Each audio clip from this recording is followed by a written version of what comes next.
Welcome to This Week in Gear. Thanks for tuning in. I'm Nick Caruso, and I'm here with a heaping helping of product news. Now, these are just some of the stories we covered on GearPatrol.com this week, and there's plenty more, so follow along on the website, follow us on our social channels, or subscribe to our YouTube channel right here for plenty of more updates down the road.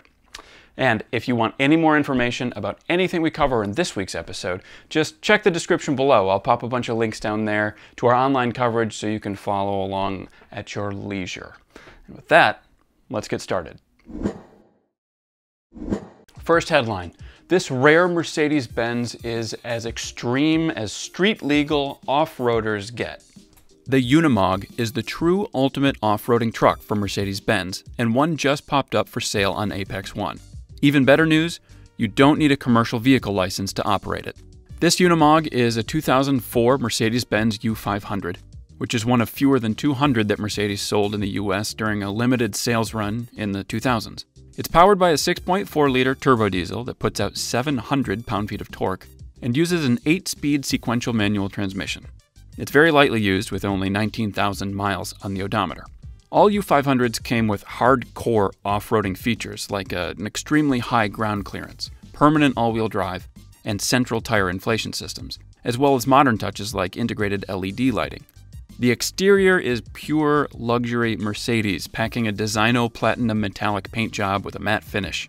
But the interior sticks with the original vinyl, which the seller describes as, quote, a classic look with an air of tactical.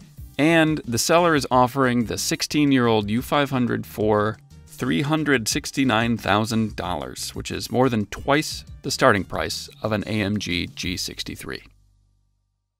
This one is for sci-fi TV fans. You can buy that wild e-bike you saw on the show Westworld recently, but should you?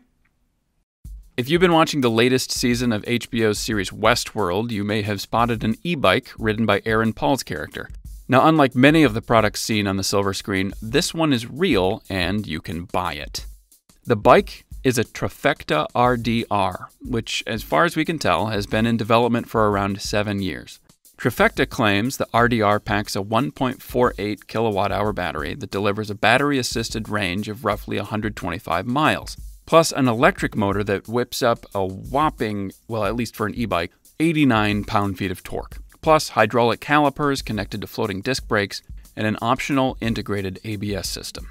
All that is available for just under 10,000 euro, or about 10,800 US dollars at current exchange rates. The higher-level Trifecta RDR ABS RK goes for 12,200 euro, which is roughly $13,200. For that kind of money, you could buy one of the best e-bikes on sale, which is the $9,000 specialized Turbo Creo SL Expert EVO, or a Cake Calc Inc., and have an actual motorcycle while saving more than $1,000. If you are still interested, though, you may have to wait a while to grab one of these. The Dutch-based company's website doesn't list any dealers in the United States, and it's only accepting orders through the website. And due to the coronavirus pandemic, new units will be delayed 2 to 3 additional months. But who wouldn't wait that long to be as cool as Aaron Paul? Next up, this is good news for fitness buffs who are in quarantine. 7 kettlebell alternatives you already have at home. If you've gone shopping for a kettlebell online recently, you may have noticed they're quite scarce. This is largely due to manufacturing slowdowns thanks to coronavirus, and simultaneous demand surges in the US, also thanks to coronavirus. Brands are ramping up production, but that doesn't do you any good if you're stuck at home without any weights to throw around right now. To address this issue, we contacted fitness pros across the country in search of DIY solutions, homemade hacks that can mimic kettlebells in a pinch. Look around your home. Do you have detergent or milk jugs, backpacks, jerry cans, paint cans, or gym bags? Well, check the link below to learn how you can get your sweat on even without true kettlebells, plus how sources like Craigslist and Dick's Sporting Goods can potentially hook you up with the real thing. Next up is an op-ed from our staff writer Zen Love on our watches desk called "Please Stop Making Illegible Watches." Staff writer Zen Love penned an op-ed in response to the recent monochrome luxury watch trend.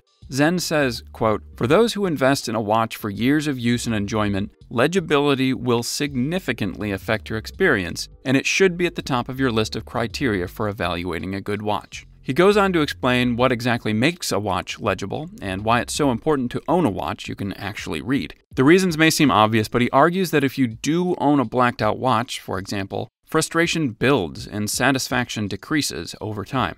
Zen also argues that legible watches are beautiful watches. But what do you think? Are you on the monochrome trend train, or would you rather, know the time? If you're upgrading your home theater, listen up. These are the 4 best 4K TVs under $1,000 that you can buy right now.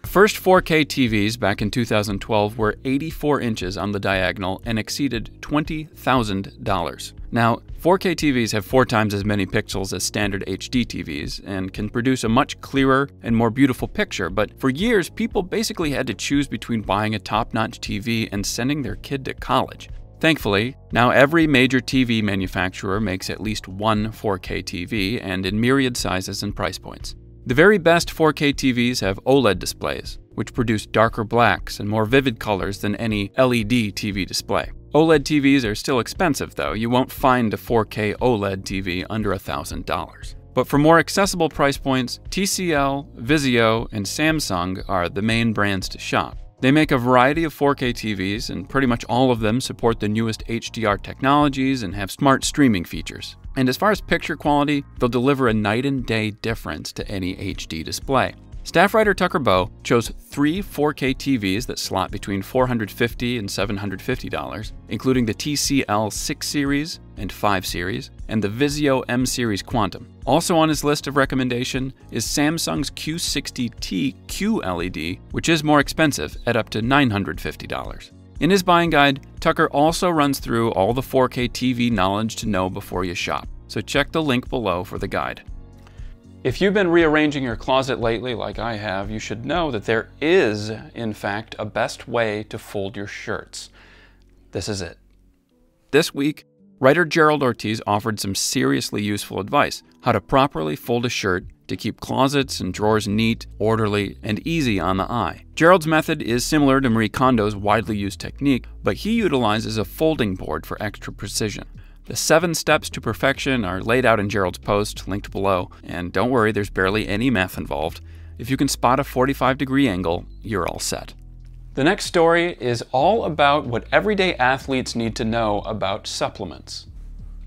Athletes have one thing in common: they want to perform at their peak. Often that inspires an interest in supplements. To get the lowdown on supplements, Meg Lappy chatted with Matt Johnson and Joe Holder to discuss their own nutrition routines, the best way to fuel athletic performance right now, and what the future holds for performance-based nutrition. Johnson is the founder of The Feed, a retail site that curates the best performance products on the market and publishes an extensive training and nutrition blog.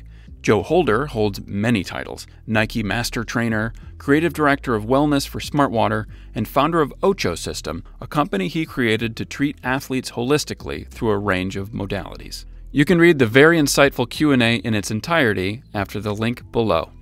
This last one is for anybody who, like me, is working from home these days, and it's titled, verbatim, "Working from home is making people crazy for quality office chairs. You should get crazy too."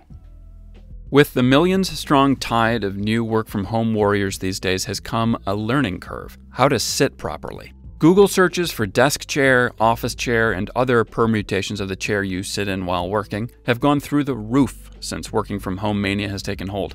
Companies like Design Within Reach, Herman Miller, Steelcase, and Humanscale are all running sales on desk chairs and other work-from-home essentials, most reporting large upticks in inquiries and sales in the seating category. Editor Will Price hit up Dr. Brock Walker, a former chiropractor and now an ergonomics specialist, to talk about what it takes to sit properly. Walker points out that your head is a lot like a 10-pound bowling ball and your body is tasked with holding it up. Now that's hard, especially when you're sitting all day, but your chair can help. Check out Will's story below, as well as a link to our ultimate guide to office chairs. And now I'm going to turn it over to Meg Lappy, who's going to give us a rundown on what to expect from our social channels next week. Hey guys, here's what's happening on social next week. First up, our motoring editor Will Sable Courtney has a 2021 Toyota Supra.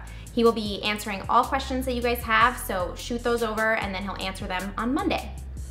Tuesday, we're back with more tech testing. This time our tech writer, Tucker Bowe, is testing out the Amazon Blink Mini security camera. Again, he's answering questions, so shoot those over and he will get back to you on Tuesday. Wednesday, we're trying something new. It's called Whiskey Wednesday, What Will Price is Drinking. He is our home and drinks editor, and this week he is testing out Weller's Foolproof Bourbon. So he'll run through everything you need to know about it. Let us know what you think. Thursday, we have another beautiful magazine story that we've designed specifically for Instagram. It's all about swim trunks for summer, so if you're craving those beautiful summer images, check that out on Thursday. Friday, we're back with our new series called Houseplants, and this time it's gonna be with our marketing coordinator, Aisha Lopez. She will be sharing the plants she keeps at home, how she keeps them alive, and how you can do that too. Lastly, on Saturday, we have some behind the scenes from our magazine, issue 13. Our outdoors and fitness editor, Steve Mizuki, tested out a bunch of gravel bikes. We're bringing you all the images and features that didn't make it in the magazine. That's it for next week. As always, if there's anything you ever want to see or think that any gear we should be testing, shoot us a DM. Thanks, guys. That's all for this episode of This Week in Gear. Now remember, there's plenty more on gearpatrol.com. The stories don't stop here. These are just some highlights, so check it out. And make sure you tune in next week. We'll see you right here. Take care for now, and thanks for watching.